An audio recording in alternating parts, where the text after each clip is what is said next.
এই সেই ভারত যেখানে বেটি বাঁচাও বেটি পড়াও বলে মোদিজি মঞ্চে হাততালি নেন, যেখানে যোগী আদিত্যনাথ নিজেকে সাংস্কৃতিক রক্ষক বলে দাবি করেন, কিন্তু আজকে সেই ভারতের সরকারি রিপোর্ট বলছে ধর্ষকরা বিজেপি শাসিত রাজ্যে সবচেয়ে বেশি নিরাপদ আর মেয়েরা সুরক্ষিত নন। আমি কোনো দলের মুখপাত্র নই, আমি একজন সাংবাদিক, কিন্তু যখন সরকারি রিপোর্টেই দেখা যায় মেয়েদের, শিশুদের, আদিবাসীদের, দলিতদের, সংখ্যালঘুদের রক্তে ভিজে যাচ্ছে দেশ, তখন চুপ থাকা মানে অপরাধে শরিক হওয়া। আর আমি যে রিপোর্টটা সামনে আনছি এটা কোনো বিরোধীদের প্রচার নয়, বরং এটা ভারত সরকারের দেওয়া তথ্য। এনসিআরবি এর ক্রাইম ইন ইন্ডিয়া 2023 রিপোর্ট। আর এই নিয়ে আজকে আমাদের হক কথার বিশেষ এপিসোড। যদি আপনি আমাদের ইউটিউব চ্যানেলে নতুন হয়ে থাকেন তাহলে আমাদের ইউটিউব চ্যানেলটি সাবস্ক্রাইব করুন, আর যদি ভিডিওটি আপনি ফেসবুকে দেখে থাকেন তাহলে ফেসবুক পেজটি অবশ্যই ফলো করবেন। তো চলুন শুরু করা যাক আজকের হক কথা।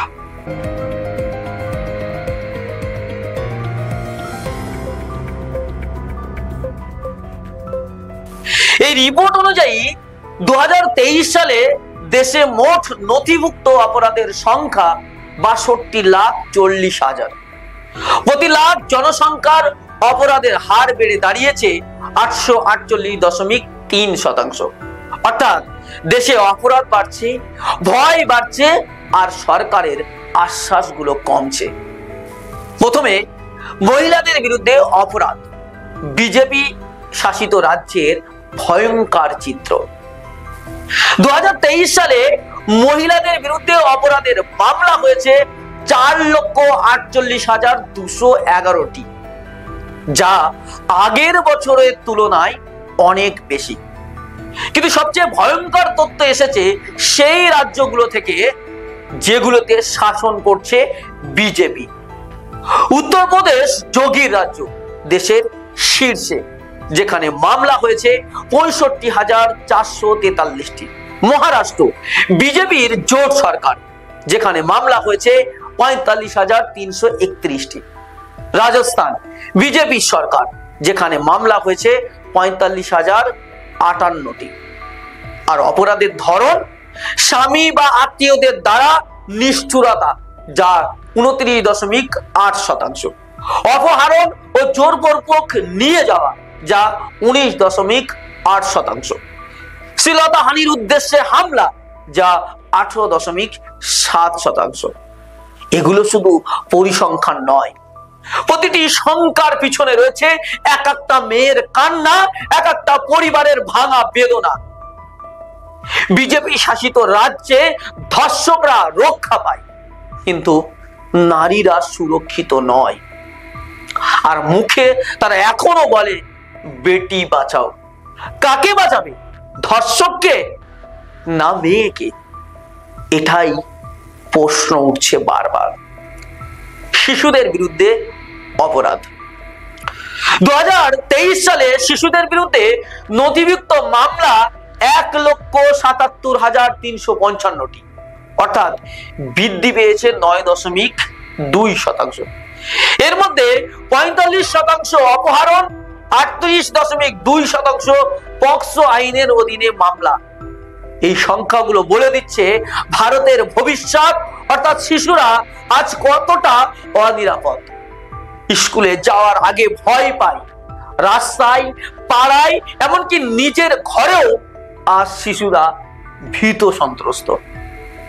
দলিত ও আদিবাসীদের উপর অত্যাচার। আর একটা ভয়ঙ্কর দিক, আদিবাসী তথা এসটি আর তপশিলি জাতি তথা এসসি সম্প্রদায়ের উপর নির্যাতন। এসটি সম্প্রদায়ের বিরুদ্ধে অপরাধ বেড়েছে 28.8%। এসসি সম্প্রদায়ের বিরুদ্ধে মামলা হয়েছে 57,779টি। সবচেয়ে বেশি ঘটনা মধ্যপ্রদেশ ও রাজস্থান, দুটোই বিজেপি রাজ্য। Doctor B.R.. আম্বেদকরের মূর্তি নিয়ে যারা ভোট চায় তাদের রাজ্যেই আজ তার জাতির মানুষ নিরাপত্তাহীনতায় ভুগছে। এটাই বিজেপির সামাজিক ন্যায় নাকি সামাজিক ভয়? সাইবার অপরাধ ও খুন। সাইবার অপরাধে 2023 সালে মামলার সংখ্যা বৃদ্ধি হয়ে দাঁড়িয়েছে 86,420টি, অর্থাৎ বৃদ্ধি 31.2%। এর মধ্যে সবচেয়ে বেশি জালিয়াতি, চাঁদাবাজি এবং যৌন শোষণ। সবচেয়ে বেশি মামলা রেকর্ড করেছে কর্ণাটক, তেলেঙ্গানা, উত্তরপ্রদেশ। খুনের মামলায় সামান্য হেরাস হলেও সবচেয়ে বেশি খুন উত্তরপ্রদেশ ও বিহারে, অর্থাৎ অপরাধের কেন্দ্রবিন্দু বদলায়নি। বিজেপি রাজ্যেই শীর্ষে দাঁড়িয়ে রয়েছে অপরাধ ও খুনে। আর কলকাতা আশার নাম। একটু আশার খবর, টানা চতুর্থবার কলকাতা ঘোষণা হয়েছে ভারতের সবচেয়ে নিরাপদ শহর হিসাবে। কারণ প্রতি লাখ জনসংখ্যার জ্ঞাতব্য অপরাধের হার কলকাতায় সবচেয়ে কম। যেখানে উত্তরপ্রদেশে মেয়েরা সন্ধ্যার পর ঘরে ফিরতে ভয় পায়, সেখানে কলকাতার মেয়েরা রাতেও নিশ্চিন্তে কাজ করে, পড়ে, বাঁচে। এটাই পার্থক্য। একদিকে ভয়, অন্যদিকে বিশ্বাস। একদিকে বিজেপি, অন্যদিকে বাংলা। বাংলা সবচেয়ে দেশের মধ্যে নিরাপদ জায়গা। এই রিপোর্ট একটাই কথা বলছে, যেখানে বিজেপি সেখানে ভয়, যেখানে মমতা সেখানে নিরাপত্তা।